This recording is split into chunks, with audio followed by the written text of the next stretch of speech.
Bruce Melody igitangaza rwose akomeje kuba akasamutwe hirya no hino ku isi. Bruce Melody akomeje kwerekana yuko mu bantu bazazana ingwe mu mujyi rwose azaba ari mu bambere. Iyo bavuze kuzana ingwe mu mujyi ntabwo iyo nkuru igomba gutana n'uwitwa Bruce Melody igitangaza cyangwa se itahi wacu Bruce uzwi nka Bruce Melody, umuririmbyi, umuhanzi, umwanditsi w'indirimbo wo mu gihugu cy'u Rwanda.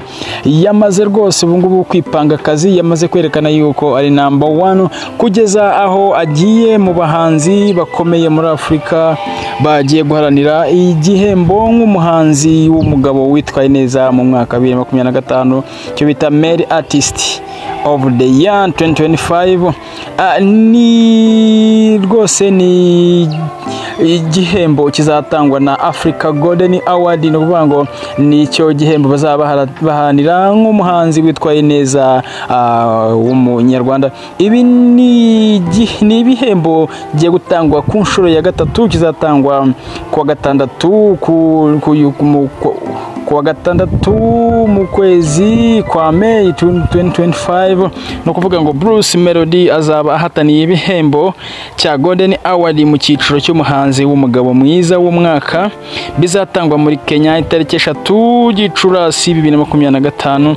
Bruce Melody ahatanye se nabandi, ushobora kwibata se noneho ahatanye nabandi se baracitse cyangwa se ni abafite izina bo muri Afurika bakomeye. Niwe munyarwanda rukumbi wenyine urimo.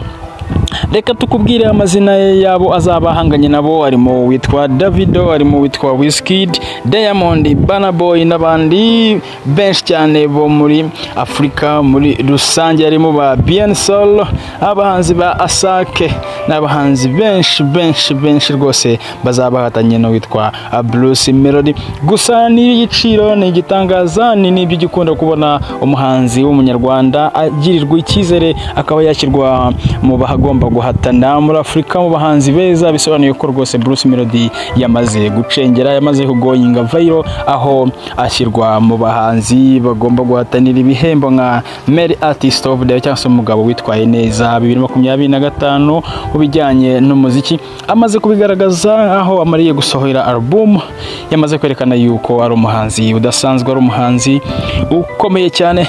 Yes, no kuvuga ngo abazagira amahirwe yo gutora bazatore Bruce Melody.